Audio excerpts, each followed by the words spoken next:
नमस्कार, आप देख रहे हो हॉर्नबिल टीवी भारत। उत्तर प्रदेश की राजधानी लखनऊ से इस वक्त की बड़ी खबर आ रही है, जहां किसानों का प्रदर्शन लगातार जारी है। भानु समाज किसान संगठन के आह्वान पर आज सैकड़ों किसान ट्रैक्टरों के साथ लखनऊ के शक्ति भवन पहुंचे। किसानों की प्रमुख मांग है कि उन्हें कम से कम 15 घंटे बिजली की आपूर्ति की जाए ताकि खेती का काम बाधित न हो। शक्ति भवन के बाहर धरना प्रदर्शन चल रहा है और किसान सरकार से स्थायी समाधान की मांग कर रहे हैं। प्रदर्शन को देखते हुए शक्ति भवन के आसपास सुरक्षा व्यवस्था बढ़ा दी गई है। ट्रैफिक पुलिस ने कई रास्तों पर डायवर्जन भी लागू किया है। सरकार की तरफ से अब तक कोई आधिकारिक प्रतिक्रिया नहीं आई है। प्रदर्शनकारी किसान तब तक डटे रहने की बात कर रहे हैं जब तक उनकी मांग नहीं मानी जाती है।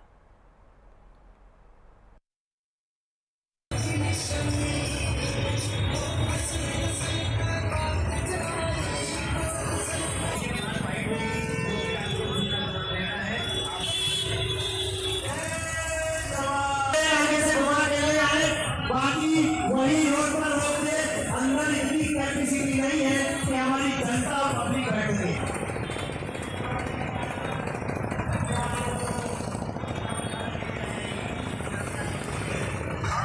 आगे से घुमा के ले आए, बाकी वही रोड पर रोक दे, अंदर इतनी कैपेसिटी नहीं है कि हमारी जनता और पब्लिक बैठ गई।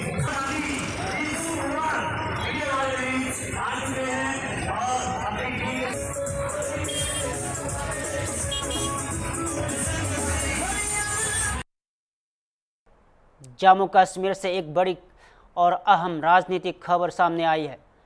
डोडा से आम आदमी पार्टी के मौजूदा विधायक महराज मालिक को जन सुरक्षा अधिनियम यानी पीएसए के तहत सोमवार को गिरफ्तार कर लिया गया है। महराज मालिक को उस वक्त हिरासत में लिया गया जब वे डोडा स्थित डाक बंगले के बाहर मीडिया से बात कर रहे थे। पुलिसकर्मी उन्हें जबरन अंदर से ले गए और बाद में पीएसए के तहत मामला दर्ज किया गया। बताया जा रहा है कि विधायक को अब तक भद्रवा जेल में स्थानांतरित किया गया है। आपको बता दें कि जम्मू कश्मीर में यहां पहला मामला है जब किसी मौजूदा विधायक पर पीएसए लगाया गया है। उनके खिलाफ पहले से ही कई एफआईआर दर्ज है।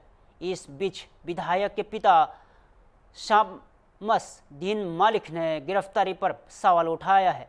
फिलहाल विधायक की गिरफ्तारी को लेकर एएपी की तरफ से कोई औपचारिक प्रतिक्रिया नहीं आई है। शमसुद्दीन मालिक है, मेरा लड़का एमएलए है, उसको कहीं काल लिया है। अब मैं उसको ढूंढने जा रहा हूँ। आप ताकत साकत ढूंढना है। ये पूरे डिस्ट्रिक्ट को बांध किया, ये एक महाराज को नहीं बांध किया, पूरा डिस्ट्रिक्ट जो कॉन्स्टिट्यूंसी है गुंजा ईस्ट को बांध किया है। ये डिस्ट्रिक्ट डीसी डोडा ने किया है और ये अब मैं ताकत साकत ढूंढूंगा, कोर्ट में जाऊंगा। अब कोर्ट फैसला करेगी, क्या करेगी, ये थोड़ा अपने लिए निकला है। ये लोगों को मैंने दिया है, पहले ही दिया है 2014 में। तो अब लोगों के साथ लड़ाई झगड़ा होता रहता है। अब डीसी साहब ने गलत किया, उसकी थोड़ी अकल कम है। अब अकल देखेंगे उसकी अकल कहाँ तक चलेगी और कोर्ट क्या फैसला देगी। तो ऐसे तो लड़ाइयाँ बहुत होती है, दिन भर लाखों लड़ाइयाँ ऐसी होती हैं, जैसे डीसी साहब के साथ हुआ। वो आकर फैसला करेंगे, वहां देखेंगे, मौका करेंगे किस जगह पर लड़ाई हो गई। वो 4 आदमी मौजूद आएंगे, बड़े बड़े एमएलए भी आ सकते हैं, देख सकते हैं क्या उसने गलत किया, तो उसका वो देखेंगे। खुद ही कोर्ट जाने वो जाने। स्टेट इसका फैन है और पूरे डिस्ट्रिक्ट ईस्ट डोडा के लोग जानेंगे। आप क्या सोचेंगे इस बारे में। एक डीसी में ये किसी के खिलाफ नहीं उठा, कोई दहशतगर्द नहीं है, कोई ये नहीं है कोई लाइन आर्डर नहीं किया, गाली गलौज दी, उस पर इसको PSA लगाए, ऐसे झूठी। इसको ये बहुत देर से देखते थे कुछ निकलेगा इसको, ये अब छोटा बच्चा है, इसको क्या पता है कैसे करनी। ये लड़ाई पर आ गए, वहां आए, मौका करें, वो जो फैसला होगा। और भी लोग हैं, DC के अलावा भी, MLA के अलावा भी लोग हैं, वो देख सकते हैं, नहीं सभी देख सकते हैं। जो फैसला होगा, जो जिसको जुर्माना चढ़ेगा वहां जुर्माना होगा कि आपने गलत किया, DC ने गलत किया, या MLA ने गलत किया, या लोगों ने गलत किया। लोग खुद फैसला करेंगे इसका, हम क्या करेंगे। मैंने अब कागज ढूंढने हैं, कहीं अगर हो गई कहीं बेल, वैसी बात नहीं है, रेप केस नहीं है, अगवा केस नहीं है, कोई कत्ल नहीं किया है, कोई बड़ा कोई मर्डर नहीं हुआ है किसी से, या लोगों को वर्गलावा नहीं है। लोग इसके साथ हैं, पूरी आवाम, डिस्ट्रिक्ट डोडा, पूरी कॉन्स्टिट्यूंसी, कोटा से लेकर उधर अनंतनाग तक इसकी सरहद है। और ये गरीब का था इसलिए, और मुसलमान था इसलिए इसको ऐसे लगा। नेपाल में जारी जैन जेठ विरोध प्रदर्शनों के बीच स्थानीय स्थिति लगातार गंभीर बनी हुई है। भारत के विदेश मंत्रालय में मंगलवार को नेपाल में रह रहे भारतीय नागरिकों के लिए एडवाइजरी जारी की है। मंत्रालय ने लोगों से कहा है कि वे नेपाल सरकार द्वारा जारी दिशा निर्देशों का कड़ाई से पालन करें और अत्यधिक सावधानी बरतें। मंत्रालय ने कल से नेपाल के घटनाक्रम पर कड़ी नज़र रखने की बात कही है और विरोध प्रदर्शनों में मरे गए कम से कम 19 लोगों की मौत पर गहरा शोक जताया है। आपको बता दें कि सोशल मीडिया पर प्रतिबंध के बाद शुरू हुई प्रदर्शनों में 200 से ज़्यादा लोग घायल हो चुके हैं। हालांकि नेपाल सरकार ने सोमवार देर रात ये प्रतिबंध हटा लिए हैं, लेकिन आज सुबह एक बार फिर प्रदर्शनकारियों ने कर्फ्यू का उल्लंघन किया। इस बीच एक और बड़ा राजनीतिक घटनाक्रम का सामने आया है। नेपाल के कृषि मंत्री रामनाथ अधिकारी ने अपने पद से इस्तीफा दे दिया है। वे नेपाली कांग्रेस के शेखर कोइराला गुट से जुड़े हैं। अधिकारी ने सरकार की सत्तावादी प्रतिक्रिया की आलोचना की है। प्रधानमंत्री KP ओली ने आज शाम एक आपात बैठक बुलाई है। माना जा रहा है कि सरकार पर अंदरूनी और बाहरी दोनों तरह का दबाव बढ़ रहा है।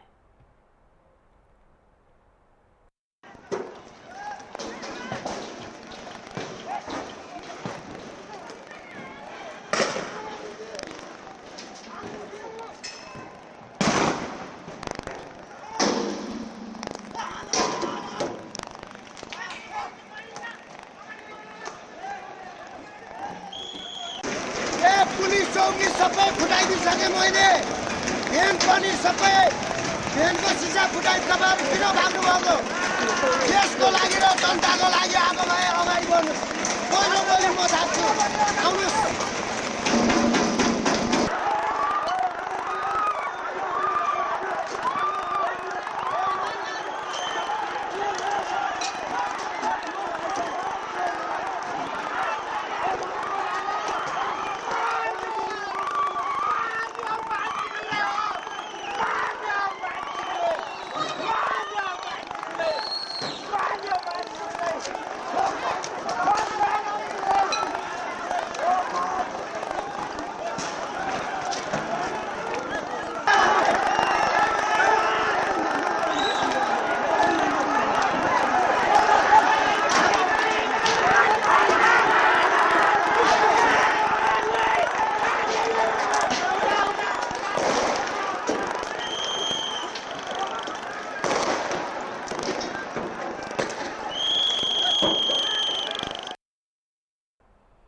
हिमाचल प्रदेश में बाढ़ से प्रभावित इलाकों का आज प्रधानमंत्री नरेंद्र मोदी ने दौरा किया।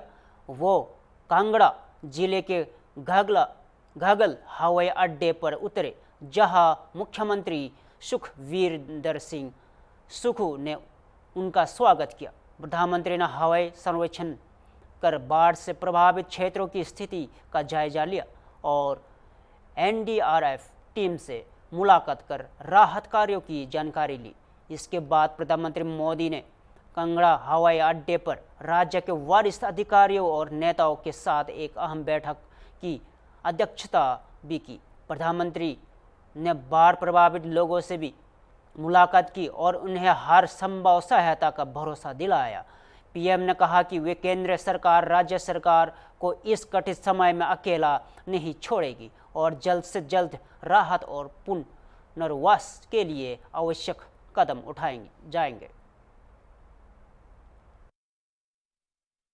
है आपदा मित्रों की असली परीक्षा इस तरह की प्राकृतिक आपदाओं में होती है। ये ट्रेनिंग स्थानीय लोग क्योंकि सबसे पहले पहली पंक्ति में होते हैं जो प्रभावितों को सहायता दें, बचाव करें और खुद का बचाव करें, इसलिए लोगों के बीच में से ही आपदा मित्रों को तैयार किया जाता है। मुख्यतः ये युवा होते हैं आपदा मित्र। आपदा मित्रों की सहायता से एनडीआरएफ एसडीआरएफ को भी बचाव और राहत कार्यों में एक बड़ी मदद मिलती है। ये अग्रणी एक तरह से दूत होते हैं एनडीआरएफ और एसडीआरएफ के। रिव्यू बैठक में तमाम अधिकारीगण मौजूद हैं, मुख्यमंत्री मौजूद हैं और पीपीटी प्रेजेंटेशन के जरिए प्रधानमंत्री नरेंद्र मोदी को जिलेवार जो नुकसान हुआ है उसकी समीक्षा पेश की जा रही है। बाढ़ से प्रभावित है, बाढ़, भूस्खलन, बरसात, बादल फटने से जो बड़ा नुकसान हिमाचल प्रदेश के 23 जिलों में हुआ है। अलग अलग जिलों के लोग प्रधानमंत्री से मिलने पहुंचे हैं। प्रधानमंत्री इस समय बाढ़ प्रभावित लोगों से बातचीत कर रहे हैं। नेपाल में भ्रष्टाचार और सोशल मीडिया बैन के खिलाफ उठी जन आवाज अब तक एक बड़ा जन आंदोलन बन चुकी है और अब इसका असर भारत की सीमाओं तक पहुंच चुका है। पश्चिम बंगाल के दार्जिलिंग जिले के पानीटंकी कस्बे में भारत नेपाल सीमा पर हाई अलर्ट जारी किया गया है। एसपी प्रवीण प्रकाश के मुताबिक सीमावर्ती इलाकों में पुलिस गश्त तेज कर दी गई है ताकि किसी भी तरह की अवैध आवाजाही या उपद्रव को रोक जा सके। इस बीच नेपाल में लगातार दूसरे दिन भी हिंसक प्रदर्शन जारी रहे और अब तक बड़ा राजनीतिक उलटफेर हुआ है। प्रधानमंत्री केपी ओली ने अपने पद से इस्तीफा दे दिया है। स्थानीय मीडिया के मुताबिक ओली के सचिवालय ने उनके इस्तीफे की पुष्टि की है। इससे पहले 3 मंत्री पहले ही सरकार से इस्तीफा दे चुके हैं। सोमवार को काठमांडू और आसपास के इलाकों में हुए जैन जेट आंदोलन के दौरान कम से कम 19 प्रदर्शनकारियों की मौत हो चुकी है और सैकड़ों लोग घायल हुए थे। अब सवाल यह है कि नेपाल में क्या जल्द होंगे आम चुनाव और भारत को अपनी सीमा पर कितना और सख्त होना पड़ेगा। लोगों ने यहाँ पे राउंड द क्लॉक नाका लगा रखा है एंड इसके अलावा हमारी फोर्स आई हुई है और डिप्लॉय किया हम लोगों ने फोर्स को कि कुछ भी ऐसा मूवमेंट लगे जो हम लोग सिक्योरिटी इम्प्लीकेशन हो सकता है उसको लेकर नजर बना के रखे हुए हैं। एंड इसके अलावा बाकी सिक्योरिटी एजेंसी हैं यहाँ पे नेपाल पुलिस है, उनसे बातचीत करके हम लोग सिचुएशन को मॉनिटर कर रहे हैं एंड अलर्ट है हम लोग। कल से बहुत सारे चालक अंदर वहाँ घुसे हैं, उस सब से बातचीत हुआ सर? कोई फंसा हुआ है, कोई झमला में जुड़? ऐसा कोई घटना हमारे पास खबर नहीं आया है। अगर कुछ ऐसा होता है तो डेफिनेटली हम जितना भी बढ़िया एक्शन होगा हम ले सकते हैं, लेकिन कोई घटना हमारे पास नहीं आया अब तक। ये बॉर्डर जितना भी स्ट्रेच है वहाँ पे क्या एक्स्ट्रा फोर्स डिप्लॉय किया गया आफ्टर लाइक डिस्टर्बेंसेस इन नेपाल? हम लोग जो पुलिस की तरफ से जो हमारा डिप्लॉयमेंट है, जो बॉर्डर एरिया में पेट्रोलिंग है, हम लोगों ने बढ़ा दिया है थोड़ा सा अपना मूवमेंट। एंड जो ऑफिशियल ट्रांजिट पॉइंट्स हैं जैसे आपका यहाँ देख रहे हैं आप, हमने यहाँ पर राउंड द क्लॉक नाका सिस्टम चालू किया। Sir in case of like illegal immigration से या तो ऐसा कुछ, क्योंकि हो सकता है कि वहाँ पे भागदौड़ मचर इस तरह से आए तो सिचुएशन कैसे कंट्रोल करने का? अभी तक हमारे पास ऐसा कोई खबर नहीं आया है। हमने नाका इसी का लगा रखा है। As and when the situation arises we will take action as calls for. Thank you. Bharat के अंतरिक्ष क्षेत्र में आज बड़ी और दूरगामी योजना सामने आई है। भारतीय अंतरिक्ष अनुसंधान संगठन यानी इसरो के अध्यक्ष वी नारायण ने मंगलवार को बताया कि भारत आने वाले वर्षों में चंद्रयान 4 और चंद्रयान 5 मिशन पर काम कर रहा है। नारायण ने यहाँ भी जानकारी दी कि भारत का खुद का अंतरिक्ष स्टेशन 2035 तक पूरी तरह से कक्षा में स्थापित कर दिया जाएगा। इसरो अध्यक्ष ने यह भी बताया कि अगले 3 वर्षों में भारत जितने उपग्रह आज बेचता है उसकी 3 गुना संख्या प्रक्षेपित करेगा। उन्होंने इस बात पर जोर दिया कि यह सब कुछ बिना किसी अतिरिक्त लागत वृद्धि के किया जा रहा है, जो इसरो की प्रौद्योगिकी कुशलता और आत्मनिर्भरता को दर्शाता है। भारत अब सिर्फ चांद पर नहीं बल्कि स्पेस स्टेशन स्थापित करने की दौड़ में भी शामिल हो चुका है, और वो भी अपने दम पर। Next 3 years, the number of satellites we are going to place something around 3 times of the present numbers. Second thing is, we are working on improving the payload capability of our Mark 3 launcher from 4,000 kg to 5,100 kg without increasing any cost. And reusable launcher we are going to work. Chandrayaan 4 we are working. Chandrayaan 5 we are working. And the first module of space station will be placed in orbit. It is by 2035 full module has to be done.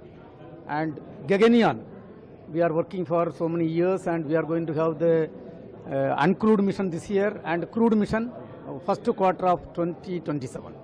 And among this, which will be the first the record ISRO is going to set? No, first record is say our mandates are very clear. We have to ensure safety and security of every citizen of Bharat. Towards that we are working, which I cannot discuss in detail. And we have to ensure the space technology is helping the common man of this country. So we are working towards that. And then Gaganyaan program is on our topmost priority today. And sir, how you are going to use the services of astronaut? Astronaut, the Subhashnu Shukla and Prashant Nair, they were given enough training in America, and the entire experience of space travel will be utilized for our Gaganyaan program. And sir, can you shed some light on your manned mission? Manned mission, we are working. Human space flight program, Gaganyaan program, we are working. We have to develop the human-rated vehicle. The development is completed. Orbital module development is going on. Environmental control safety system qualification is going on. And this year, December, we will have the first uncrewed mission in which half humanoid will fly, and followed by 2 uncrewed mission, and actual crewed mission is 27 first quarter. Nepal में हालत लगातार बिगड़ते जा रहे हैं। Social media प्रतिबंध और भ्रष्टाचार के खिलाफ शुरू हुए जेन जेट आंदोलन ने अब हिंसक विद्रोह का रूप ले लिया है। स्थानीय मीडिया रिपोर्ट्स के अनुसार प्रदर्शनकारियों ने राष्ट्रपति रामचंद्र पौडेल और प्रधानमंत्री केपी शर्मा ओली के आवासों पर आग के हवाले कर दिया गया है। बड़ी संख्या में भीड़ पौडेल के बहोरतपुर स्थित आवास पर पहुंची और सीढ़ियों पर राष्ट्रपति की तस्वीर फेंक दी गई। नेपाली कांग्रेस पार्टी का सनेपा स्थित मुख्यालय भी प्रदर्शनकारियों के गुस्से का शिकार हुआ। यहाँ भी आगजनी की गई है। स्थिति इतनी विस्फोटक हो गई है कि राजधानी काठमांडू का त्रिभुवन अंतर्राष्ट्रीय हवाई अड्डा बंद कर दिया गया। सभी उड़ानें रद्द कर दी गई है और हवाई अड्डे पर 300 से अधिक सैन्यकर्मी तैनात कर दिए गए हैं। मंत्रियों को अब सेना के हेलीकॉप्टरों से सुरक्षित निकाला जा रहा है। सूत्र के अनुसार यदि स्थिति और बिगड़ती है तो प्रधानमंत्री ओली को भी उनके सरकारी आवास से निकालने की योजना बनाई गई है।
इस पूरे घटनाक्रम की शुरुआत सोशल मीडिया पर प्रतिबंध के विरोध से हुई थी, जिसमें सरकार ने Facebook, Instagram, WhatsApp, YouTube, x और अन्य प्लेटफॉर्म्स की अचानक ब्लॉक कर दिया गया था।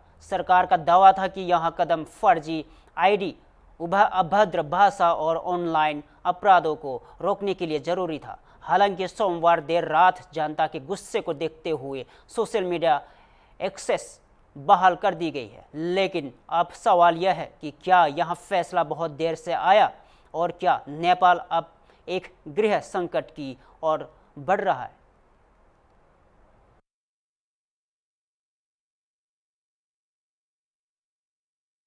फिलहाल के लिए इतना ही।